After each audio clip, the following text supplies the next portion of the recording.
Que se passe-t-il ensuite? Eh bien, la Lune rejoint Uranus. Vous voyez comme c'est beau? Il n'y a que du bleu.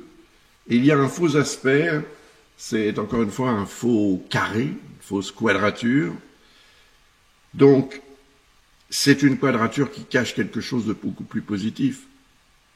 Et la Lune, en fausse dissonance avec Uranus au Soleil, peut faire craindre le changement qui est représenté par Uranus. Et pourtant, ce changement est très favorable.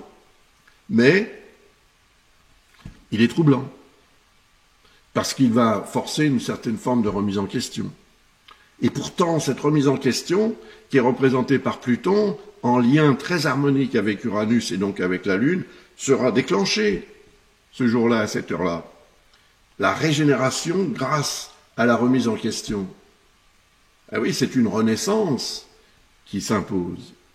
Et il y a un lien aussi très favorable avec Mars qui va nous permettre d'être beaucoup plus efficaces dans l'action. Et Mars, d'ailleurs, est aussi en harmonie avec Pluton.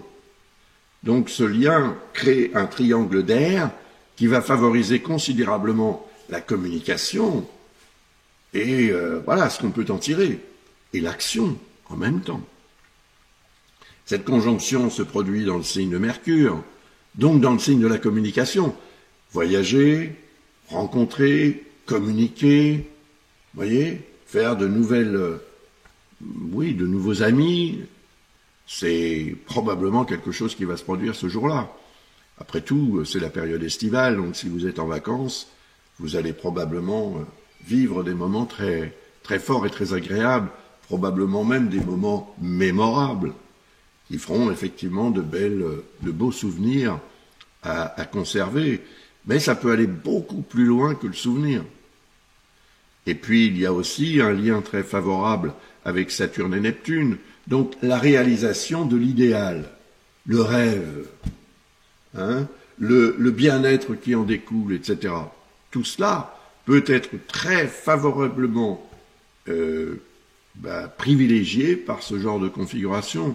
Et ce jour-là, et ça va durer sûrement jusqu'à la fin de la journée, ça va commencer peut-être 2 heures avant 18 heures, parce que la Lune devra arriver à 1 degré 17 où se trouve Uranus du signe des Gémeaux.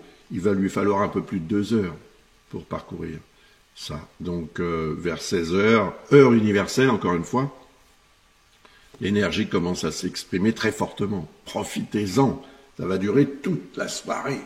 Ça va être formidable.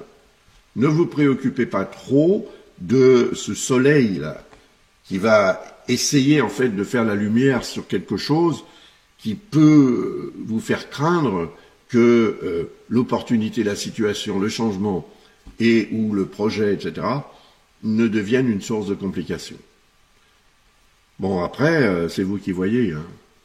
Mais personnellement, j'essaierai de profiter au maximum de ce genre de configuration. Parce que, comme je le disais tout à l'heure, ça peut aller beaucoup plus loin qu'un beau souvenir. Ça peut être vraiment relié à un événement et à une réalisation personnelle très très importante, avec des répercussions à long terme. N'oublions pas qu'Uranus et Pluton vont rester en accord l'un avec l'autre pendant toute la durée du transit d'Uranus en Gémeaux. Elle va s'affirmer le 25 ou 26 avril l'année prochaine, et elle va durer pendant un peu plus de 6 ans.